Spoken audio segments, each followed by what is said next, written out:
Good morning everybody. My name is Deepak Sharma and today we are going to study chapter number 4 of our book Snapshots. The name of the chapter is Albert Einstein at School and today we are going to study part 2. In first part we have studied about the argument of teacher and student. Teacher is Mr. Braun and student is the greatest scientist Albert Einstein. So we are moving forward part 2. आगे बढ़ते हैं. Albert felt miserable when he left school that afternoon.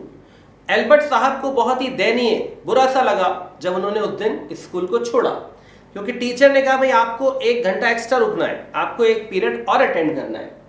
Not that it had been a bad day. अगर ये बुरा दिन नहीं होता, क्योंकि काफी बुरा दिन उनका हो गया. Most days were bad now. जैसा उनका ये दिन बुरा था, अब अधिकतर दिन उनके क्या होने लगे, बुरे होने लगे.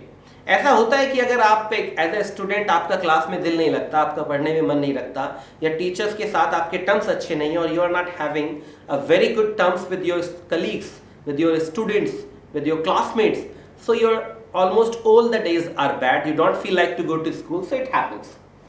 तो कहते हैं anyway, but because he had to go back to the hateful place the next morning. ऐसा इसलिए भी हो रहा था क्योंकि अब उन्हें हर अगली सुबह कहाँ जाना है, उस हेटफुल जगह जाना है. उनके लिए हेटफुल जगह क्या थी, school, what we call the temple of education. ऐसा भी होता है. तो कहते हैं उस हेटफुल प्लेस पर उनको दोबारा जाना था. He only wished his father would take him away. वो बस चाहते थे कि उनके पिताजी आए और स्कूल से उनको लेके चले जाएं. It used to happen with me when I was a little child. My teachers used to beat me a lot. I was not very much interested in studying. The same was happening with him. So he wanted the father should come and take him away. The same I used to want. मैं भी चाहता था मेरे पिताजी आए, मुझे school से ले जाएं. Although ऐसा कभी हुआ नहीं मेरे साथ. तो इनके साथ देखिए क्या होता है. तो कहते but there was no point in even asking. लेकिन ये बात पिताजी से कहने का फायदा भी नहीं था. क्यों नहीं था? क्योंकि पिताजी वो जानते थे कि पिताजी उनको कभी नहीं लेके जाएंगे. He would have to stay until he had taken his diploma. वो वहाँ से एक डिप्लोमा कर रहे थे स्कूल से, उस कॉलेज से. तो जब तक वो डिप्लोमा नहीं पूरा करेंगे, पूरा 1 साल नहीं गुजारेंगे, till he gets the certificate, the degree of diploma, he will not be allowed to leave the school. वो जानते थे कि उनके फादर ऐसा करेंगे. Going back to his lodgings. Lodgings का मतलब होता है रहने की जगह, where you live, जहाँ पे आप रहते हैं. तो जब अपने वो लॉजिंग्स में बाहर गए, अपने रहने की जगह पे वो गए, did not cheer him up. तो यहाँ भी उनको cheer नहीं फील होता था. He was not happy there. He was not relaxed there. He was not feeling good over there. उनको relaxation नहीं था वहाँ पे. His father had so little money to spare that Albert had been found a room in one of the poorest quarters of Munich. Father के पास उनके बहुत सारा पैसा नहीं था. बहुत सारा होते हैं. There are so many people. They are really so poor. They are really in hand to mouth. खाने को रोटी नहीं है, तो नहीं अफोर्ड कर सकते. तो एक बहुत अच्छी लोकेलिटी में आइंस्टाइन का घर नहीं था, आइंस्टाइन का कमरा नहीं था. जो किराए पे मकान लिया वहाँ पे नहीं था. लेकिन उन्होंने म्यूनिक, एक जगह है, वहाँ पर उनको एक घर मिल गया जहाँ पर वो रहते थे. He did not mind the bad food and lack of comfort. Einstein को इस बात की परेशानी नहीं थी कि उनको खराब खाना मिल रहा है. It happens sometime. देखिए यहाँ पे लिखा हुआ है बैड फूड, खराब खाना. टेस्टी, सब लोग चाहते हैं टेस्टी होना चाहिए. Delicious, yummy food, but neither it was yummy nor it was delicious. तो अच्छा खाना तो उनको मिल ही नहीं रहा था, लेकिन उसको इससे परेशानी नहीं थी आइंस्टाइन को. लैक ऑफ कंफर्ट, या कुछ आराम की कमी भी होती है. कई बार आपके पास सोने की जगह नहीं है अच्छी, कमरे का माहौल अच्छा नहीं है, पेंट अच्छा नहीं है, प्लास्टर नहीं है, प्रॉपर वेंटिलेशन नहीं है, मच्छर बहुत है, तो कुछ भी हो सकता है. लेकिन कंफर्ट को लेकर और बुरे खाने को लेकर आइंस्टाइन की शिकायतें नहीं थी. और even the dirt and squalor. Dirt का मतलब होता है धूल मिट्टी, आप जानते हैं, और स्क्वेलर का मतलब गंदगी. वो एरिया काफी धूल भरा था, काफी गंदा भी था. लेकिन इससे, आई रिपीट, डर्ट, धूल मिट्टी, स्क्वेलर, गंदगी, इससे भी उनकी शिकायतें नहीं थी. But he hated the atmosphere of slum. उनको एक्चुअल में जो प्रॉब्लम थी, एटमोस्फेयर का मतलब होता है माहौल. जो माहौल था उस एरिया का वो अच्छा नहीं था. स्लम आप सब लोग जानते हैं, झुग्गी झोपड़ी को हम स्लम कहते हैं. तो कहते हैं कि he hated the atmosphere of the slum violence. झुग्गी झोपड़ी में जो लोग रहते थे वो वायलेंस करते थे, वो वायलेंट थे, मार पिटाई करते थे, फिजिकली एक दूसरे को कस देते थे। तो जब आप एक ऐसे एरिया में रहते हैं, when you live among the people who are fighting, who are physically hurting each other, so it is seriously terrible. अब एल्बर्ट आइंस्टाइन तो एक जीनियस है, अब जीनियस आदमी को ये बिल्कुल पसंद नहीं आएगा। His landlady beat her children regularly।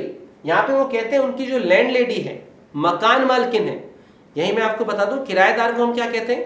किराएदार को हम कहते हैं टीनेंट, TENANT। तो कहते कि उनकी जो लैंडलेडी है, जिनके यहाँ पर एल्बर्ट आइंस्टाइन टीनेंट थे, वो अपने बच्चों को रेगुलरली पिटाई किया करती थी उनकी, राइट, डेली उनकी पिटाई किया करती थी लगातार। And every Saturday her husband came drunk and beat her. अब देखिए हिंदी फिल्म का सीन है, वो अपने बच्चों की पिटाई डेली किया करती थी और हर शनिवार को उनके पति आते थे, वो उनकी मरम्मत करते थे। He used to beat him. So this was regularly happen.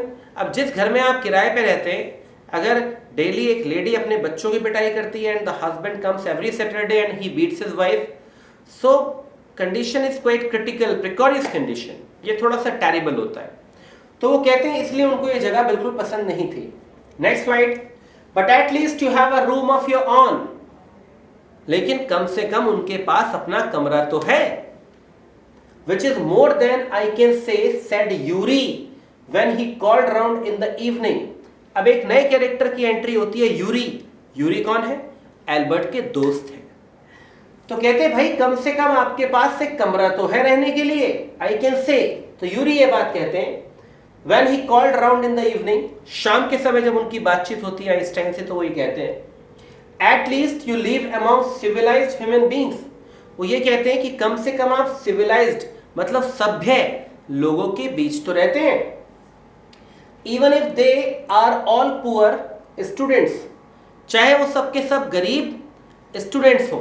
तो यहां पर कहते हैं भाई मैं चाहता हूं सभ्य लोगों के बीच रहना, said एल्बर्ट। एल्बर्ट कहते हैं मेरे रहने का मकसद है ऐसे लोगों के बीच रहना जो सभ्य है, चाहे वो गरीब स्टूडेंट हो। लेकिन ये तो हाथापाई कर रहे हैं। हाथापाई को हम क्या कहते हैं? स्कफल कहते हैं, SCUFFLE। लेकिन इनके बीच तो स्कफल होता है, इनके बीच वायलेंस होता है, तो ये चीज ठीक नहीं है। They are not all civilised. ये सभी के सभी लोग सिविलाइज्ड नहीं है, ये सभी के लोग सभ्य नहीं है, ये लोग बार्बरिक हैं, ये लोग असभ्य लोग हैं। यूरी रिप्लाइड, यूरी जवाब देते हैं, did you not hear that one of them was killed last week in a duel. Duel का मतलब होता है लड़ाई झगड़ा, युद्ध, द्वंद्व। तो कहते क्या आपने नहीं सुना कि उनमें से ही एक व्यक्ति को मार दिया गया जब पिछले हफ्ते उनकी लड़ाई हुई, हाथापाई हुई। And what happens to the one who killed him. फिर वो पूछते हैं कि क्या आप मुझे बता सकते हैं उस व्यक्ति के साथ क्या हुआ जिसने उसको मारा था, मीन्स मर्डरर के साथ क्या हुआ। आप भी सुन रहे होंगे टीवी पे, आजकल गाजियाबाद में एक विक्रम जोशी पत्रकार है, उनको मार दिया गया। तो वो कह रहे हैं कि आप बता सकते हैं क्या हुआ। नथिंग ऑफ कोर्स, कहते हैं कुछ नहीं हुआ। मतलब किसी ने किसी का मर्डर कर दिया तो कोई एक्शन नहीं हुआ, police has not taken any action, nobody is been arrested. तो ये फाइनली जगह अच्छी नहीं है रहने की, कुल मिला के कहने का ये मतलब है। He is even proud of it. वो साथ में ये भी कहते हैं इस व्यक्ति को जिसने मर्डर किया उसको बहुत गर्व है इस बात पे कि हाँ मैंने किसी का मर्डर कर दिया। तो ये तो अच्छी बात नहीं है ना। His only worry is that the authorities have told him not to fight any more duels। बस उसकी चिंता यह है, उसे अफसोस है इस बात का कि अथॉरिटीज ने, बड़ी संस्थाओं ने कहा है कि भाई साहब आप और अधिक लड़ाइयां नहीं करेंगे, आपको नहीं लड़ना चाहिए। ड्वेल का मतलब हो गया लड़ाई। He is upset about this because he hasn't a single scar on his face to wear for the rest of his life as a badge of honor। उन्हें इस बात का भी अफसोस है कि लड़ाई में उनके चेहरे पर कोई चोट नहीं लगी, कोई निशान नहीं लगा, क्योंकि अगर निशान लग जाता तो पूरी जिंदगी भर वो सबको बताते फिरते कि मैंने एक आदमी का मर्डर किया जिससे में ये लड़ाई हुई, तो ये निशान उस लड़ाई में लगा। तो वो इसको एज अ बैज, बैज हम लोग पहनते हैं यहाँ पे, उसकी तरह बैज ऑफ ऑनर, बड़ा सम्मान की बात वो इसको समझ रहे हैं। तो वो ऐसा कहते हैं। एक्सक्लेम्ड एल्बर्ट, एल्बर्ट ये बात कहते हैं इसके बाद।